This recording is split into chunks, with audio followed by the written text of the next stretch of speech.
Hey guys, so today I'm going to be talking about the Yuuzhan Vong. Now, the Yuuzhan Vong are legends. These guys here are the Yuuzhan Vong. And the armour they're wearing there is a separate life form to themselves. It is called crab armour, and the only weak spot is the armpits. It's lightsaber resistant, it's blaster resistant, and like I said, it's completely separate organism to themselves. This staff, separate life form again, and I'll explain why the armour and their weapons are alive in a minute. But just remember, these guys are Star Wars legends. They're not canon. Now, this is a bad picture because it shows Darth Bane, who is canon, and Thrawn, who is now canon, but the Yuuzhan Vong are there as well. So here's just the Yuuzhan Vong galaxy. This is like all we know about it, and so I'm just going to give a brief history on the Yuuzhan Vong actually. So the Yuuzhan Vong lived in a completely separate galaxy to the Star Wars galaxy, or the Sky River galaxy, and we'll call this galaxy here YV galaxy, just because why not. So the Yuuzhan Vong took over the YV galaxy, the entirety of it, not half of it like the Republic did, and knew every single thing. Like, they mightn't have known every single planet, there might be a fault in the system. But to help them keep things under wraps, they created this all-powerful AI that had complete control over the military, the weapons, the ships, the anti-asteroid defense mechanisms, the farms, and like the water distillation on different planets and all. So this AI, sort of like the Terminator thing in Terminator, what's that called? Skynet. It just went Skynet on the Yuuzhan Vong and said, well, you know what, the Yuuzhan Vong are a threat to the galaxy, so we need to destroy them.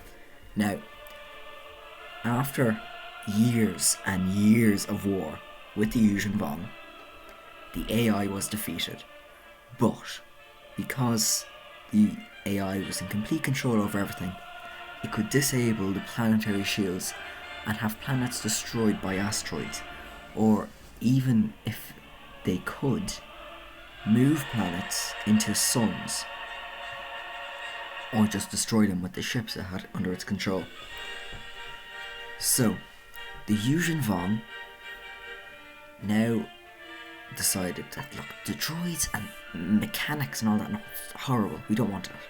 So, what they decided to do then was turn their navy from mechanical, artificial,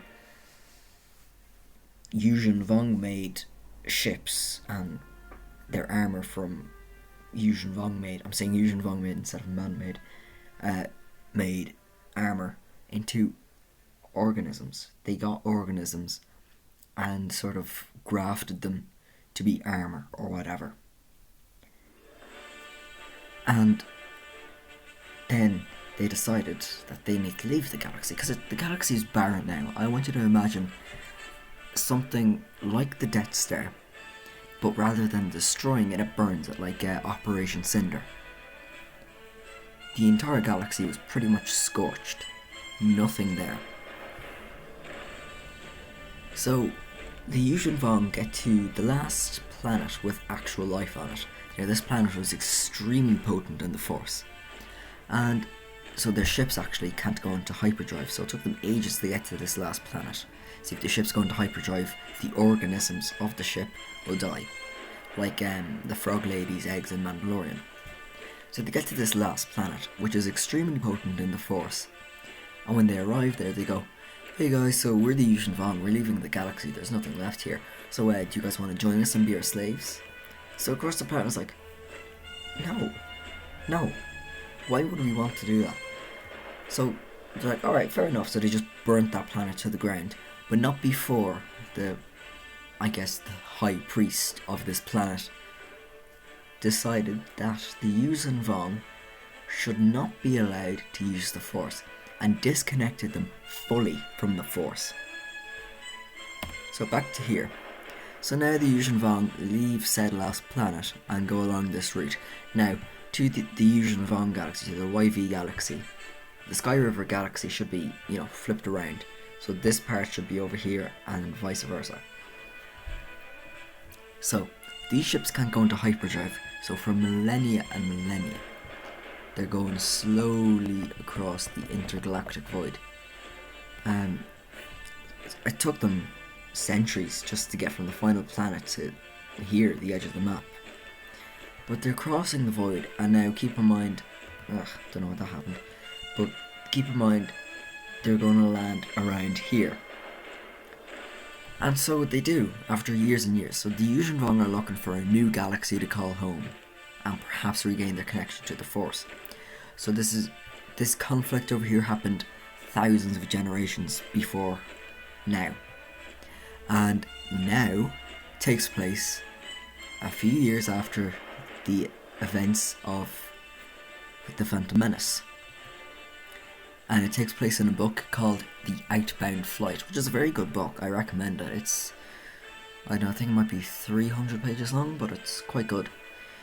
So, The Outbound Flight, this is The Outbound Flight, is 6 dreadnought ships placed around a central hub. And this sort of rig system, they're trains going down into it. So this thing was massive. Well, they're not trains, they're just like sort of those, escalator things that you have in the airport,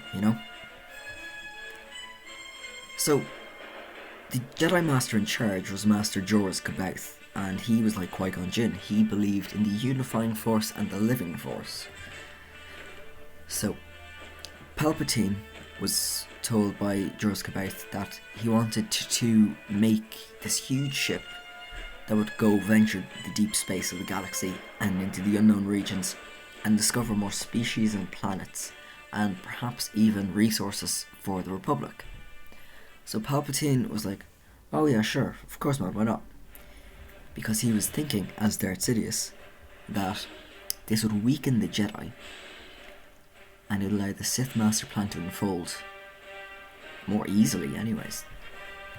So the Jedi, most of them were for it. They're like, oh yeah, it'd be like the old days on the old ships. Can't even remember what they're called anymore. Paradexes or something beginning with P. I can't remember. But they're basically just Jedi Temple starships. So Master Joruus C'baoth and a team of other Jedi Masters and Knights set off on the outbound flight. Now Palpatine was happy with this, but he knew that if the Yuuzhan Vong got their hands on the outbound flight, that they would know what the technology of the galaxy was and crush them within a matter of weeks, because they don't know how advanced this galaxy is. Now you're probably wondering, how does Palpatine know about the Yuuzhan Vong? Well, some Sith knew about the Yuuzhan Vong. I don't really know how, but some Sith knew about the Yuuzhan Vong, like Palpatine, and he knew that there's going to be a war, which he was preparing for.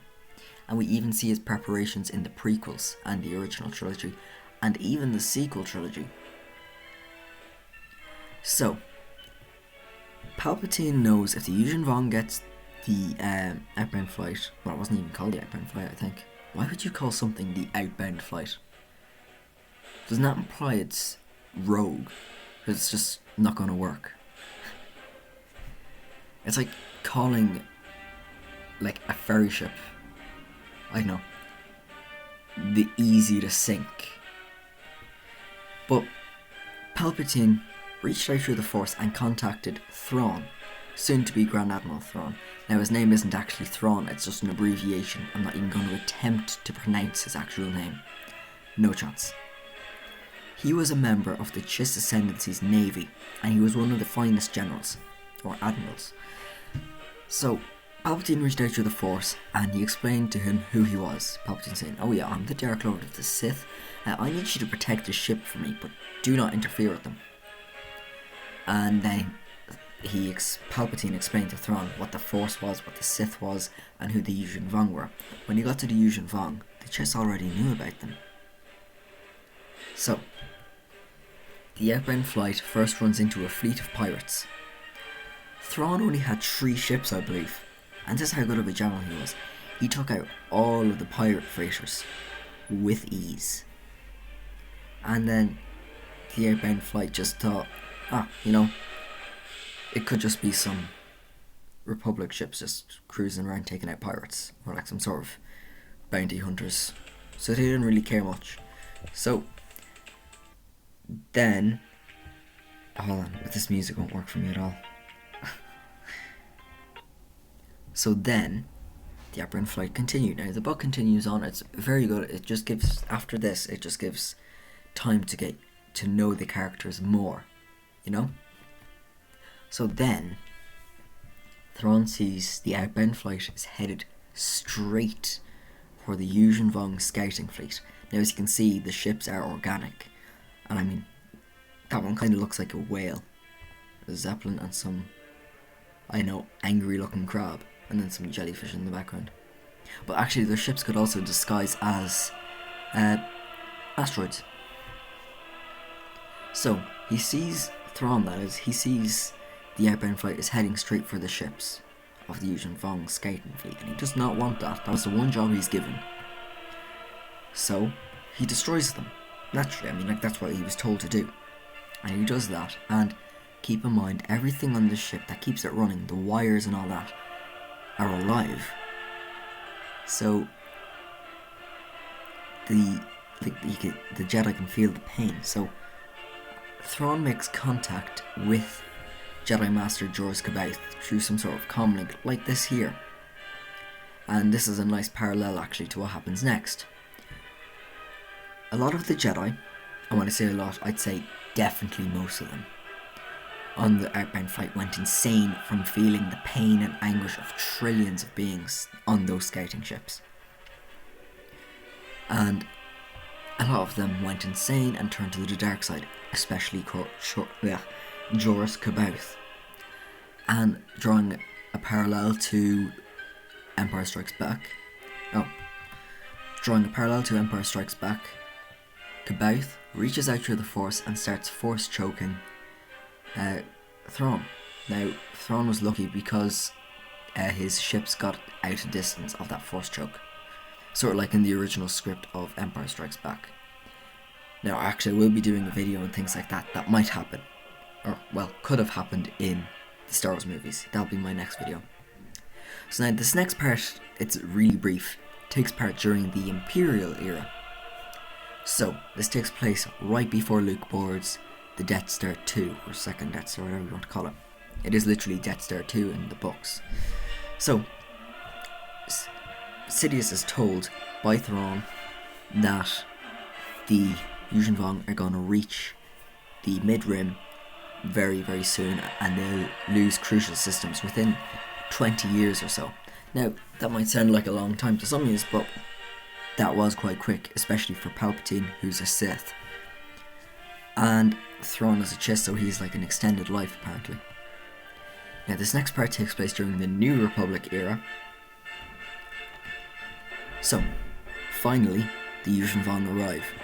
They were perfectly matched to fight Jedi. They were better at fighting Jedi than the Mandalorians themselves, even better than fighting Mandalorian Jedi. So, after a war that lasted, I think, 4 to 5 years, it ended when a Yuuzhan Vong general called a truce. He made them surrender. And then, more ads. Hold on. There we go.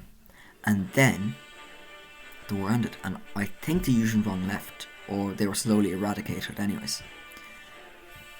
But that's all I have on the Yuuzhan Vong. That was quite a long video. I hope you've enjoyed it. And, well, I'll see you in the next video. This is my second fact video. My first was on Starkiller. I think the next I might do will be on what might have been the sequels, prequels, and original trilogy. You know, some of the drafts, and I also go into some interviews that explain them. Well, that's all for today. I'll see you in the next video, and I've decided to make the Force Unleashed gameplay a series, so I'll have another video uploaded tomorrow if the day I'm uploading this is Saturday. and I'll upload that tomorrow then. And yeah, I'll see you in the next video. Thanks for watching.